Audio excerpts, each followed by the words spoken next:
भारत के 3 दिवसीय दौरे पर जर्मन चांसलर शोल्ज आज गोवा जाएंगे। जर्मन चांसलर 2 जर्मन नौसैनिक जहाजों का दौरा करेंगे और गोवा से ही आज शाम रवाना होंगे स्वदेश। प्रधानमंत्री नरेंद्र मोदी और जर्मन चांसलर शोल्ज ने शुक्रवार को 7वें Asia Pacific conference of German business को किया संबोधित। दोनों नेताओं के बीच द्विपक्षीय मुद्दों सहित रूस यूक्रेन युद्ध, मिडिल ईस्ट संघर्ष और आतंकवाद सहित कई मुद्दों पर चर्चा हुई। विदेश सचिव के मुताबिक पीएम मोदी और जर्मन चांसलर के बीच भारतीय बच्ची रिहा शाह के मुद्दे पर भी चर्चा हुई। मूल रूप से महाराष्ट्र के ठाणे की रहने वाली रिहा 36 महीने से जर्मन केयर टेकर की देखरेख में है। रिहा के माता पिता पर शारीरिक शोषण करने का आरोप लगा था। पंजाब के किसान आज लगातार दूसरे दिन सड़क पर उतरेंगे। धीमी धान खरीदी और पराली जलाने के लिए खिलाफ केस दर्ज किए जाने के विरोध में बटाला, संगरूर, फगवाड़ा और मोगा में नेशनल हाईवे को करेंगे ब्लॉक। वाराणसी ज्ञानवापी मामले में हिंदू पक्ष को झटका। 33 साल पुराने मामले में कोर्ट ने कहा कि ज्ञानवापी परिसर का एएसआई सर्वे नहीं होगा। फास्ट ट्रैक कोर्ट के फैसले को हाईकोर्ट में चुनौती देगा हिंदू पक्ष। राजस्थान सीएम भजनलाल शर्मा आज जयपुर एयरपोर्ट के टर्मिनल 1 का उद्घाटन करेंगे। टर्मिनल 1 से 27 अक्टूबर की मध्यरात्रि में शुरू होगी इंटरनेशनल फ्लाइट। नए टर्मिनल को हेरिटेज स्वरूप में विकसित किया गया है। राष्ट्रपति द्रौपदी मुर्मू के छत्तीसगढ़ दौरे का दूसरा दिन है। राज्य सरकार की महतारी वंदन योजना के तहत 70 लाख महिलाओं के लिए जारी करेंगी 9वीं किश्त। आईआईटी भिलाई और आयुष यूनिवर्सिटी के दीक्षांत समारोह में भी करेंगी शिरकत। दिल्ली के पूर्व मुख्यमंत्री और आप संयोजक अरविंद केजरीवाल पर पदयात्रा के दौरान हमला।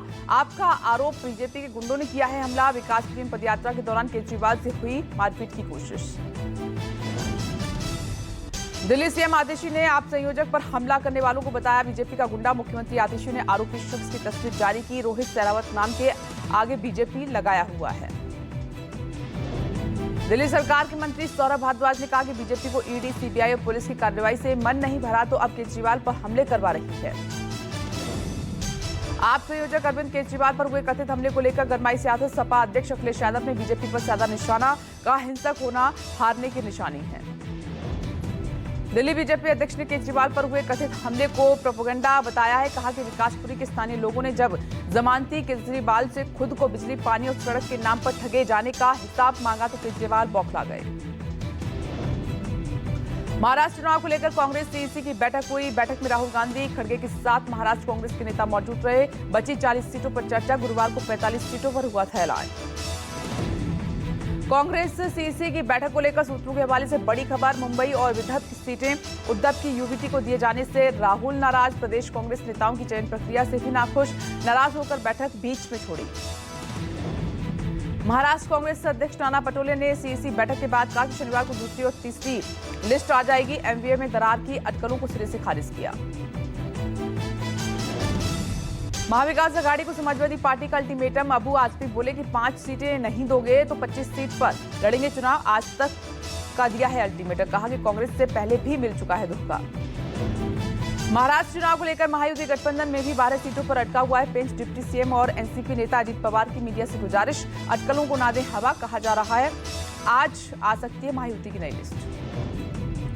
महाराष्ट्र विधानसभा चुनाव में वर्ली सीट पर महामुकाबला हुआ दिलचस्प। वर्ली से दिग्गज नेता मिलिंद देवड़ा ने चुनाव लड़ने का किया ऐलान। एक्सपोस्ट पर दी जानकारी। शिवसेना उद्धव गुट ने आदित्य ठाकरे को बनाया है वर्ली से उम्मीदवार। बाबा सिद्दीकी के बेटे जिशान अजीत पवार गुट की एनसीपी में शामिल। जिशान सिद्दीकी को बांद्रा ईस्ट से मिला है टिकट।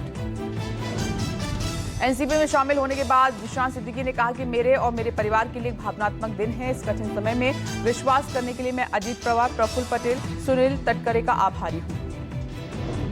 एनसीपी अजीत गुट ने 7 उम्मीदवारों की जारी की दूसरी लिस्ट। नवाब मलिक की बेटी सना मलिक को अनुशक्ति नगर से चुनावी मैदान में उतारा।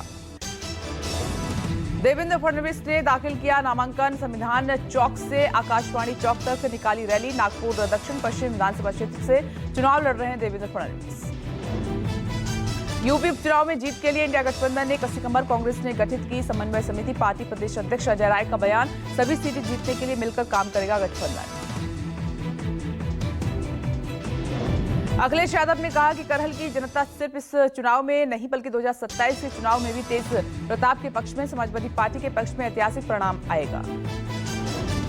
झारखंड विधानसभा चुनाव के पहले चरण के लिए बीजेपी ने 40 स्टार प्रचारकों की जारी की सूची। PM Modi, Amit Shah, Nadda, UP CM Yogi, Assam CM Himanta सहित कई वरिष्ठ केंद्रीय मंत्रियों के नाम। महाराष्ट्र चुनाव में आरक्षण पर चिढ़ा रण। डिप्टी सीएम देवेंद्र फडणवीस ने कहा कि कांग्रेस हमेशा आरक्षण विरोधी रही है। विदेश में राहुल गांधी के दिए बयान का जिक्र कर प्रदेश कांग्रेस अध्यक्ष को भी घेरा। फडणवीस के बयान पर महाराष्ट्र कांग्रेस अध्यक्ष नाना पटोले का पलटवार। नाना पटोले ने कहा कि बीजेपी झूठ फैला रही है। बीजेपी की संविधान बदलने की मंशा पर राहुल गांधी ने पानी फेर दिया है। आरक्षण पर छिड़े घमासान में उद्धव सेना भी कूदी। प्रियंका चतुर्वेदी ने कहा कि आरएसएस और बीजेपी पर साधा निशाना। कहा कि 400 पार का दावा करने वालों ने आरक्षण खत्म करने की अपनी मंशा जाहिर की थी। महाराष्ट्र चुनाव को लेकर बीजेपी पर अखिलेश यादव का हमला। बोले कि महाराष्ट्र में महायुति की होगी महाहार, बीजेपी रिश्तेदारवादी पार्टी बनी। अमित शाह और एकनाथ शिंदे पर संजय राउत का बड़ा हमला। कहा कि शिंदे की शिवसेना डुप्लीकेट, दिल्ली में बैठा है बॉस। शाह ने नॉन बायोलॉजिकल शिवसेना को दिया जल। लालू यादव को भारत रत्न देने की मांग। पटना में अलग अलग चौक चौराहों पर आरजेडी प्रदेश कार्यालय के बाहर लगाए गए पोस्टर। इन पोस्टर्स में लालू यादव की तस्वीर लगी है और ठीक नीचे लिखा है कि मसीहा हमारे भगवान। जन स्वराज पार्टी प्रमुख प्रशांत किशोर ने आरजेडी प्रमुख लालू प्रसाद और बिहार सीएम नीतीश पर कसा तंज। कहा कि लालू राजद में लोगों की हजामत अपराधी बनाते थे, नीतीश राज में वही काम अधिकारी कर रहे हैं।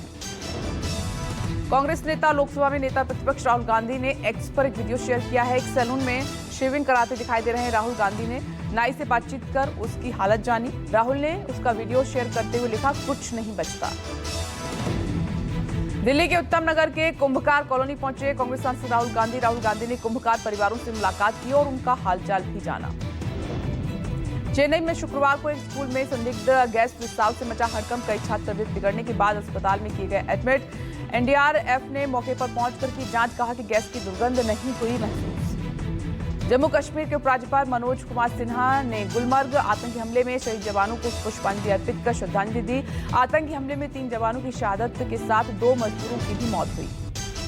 जम्मू कश्मीर के गुलमर्ग आतंकी हमले में शहीद राइफलमैन जीवन सिंह का पार्थिव शरीर सिरसा स्थित उनके गांव पहुंचा। देश के वीर सपूत को सैकड़ों लोगों ने नम आंखों से अंतिम विदाई दी। दिल्ली के नांगलोई से 20 अक्टूबर को लापता युवती का शव हरियाणा के मदीना गांव से बरामद। पहचान छिपाकर दोस्ती करने वाले सलीम ने गला दबाकर हत्या के बाद दफनाया था शव। गर्भवती लड़की बना रही थी शादी का दबाव। दिल्ली के बहुचर्चित Rajouri garden burger king murder case में wanted lady don Annu Dhankhar को अरेस्ट किया गया। यूपी के लखीमपुर खीरी से अरेस्टिंग हुई है। इसी साल 18 जून को राजौरी गार्डन में एक युवक की हत्या कर दी गई थी। दिल्ली पुलिस की स्पेशल सेल ने लॉरेंस बिश्नोई गैंग के 7 शूटर्स को अरेस्ट किया। राजस्थान के एक राजनेता की हत्या की रची गई थी साजिश। पंजाब सहित अन्य राज्यों से हुई है गिरफ्तारी।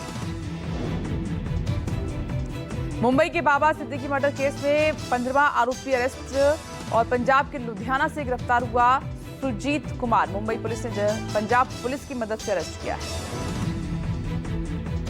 जयपुर में विस्तारा की फ्लाइट की इमरजेंसी लैंडिंग। मेडिकल इमरजेंसी के कारण जयपुर में लैंडिंग हुई। दिल्ली से हैदराबाद जा रही फ्लाइट की हुई इमरजेंसी लैंडिंग।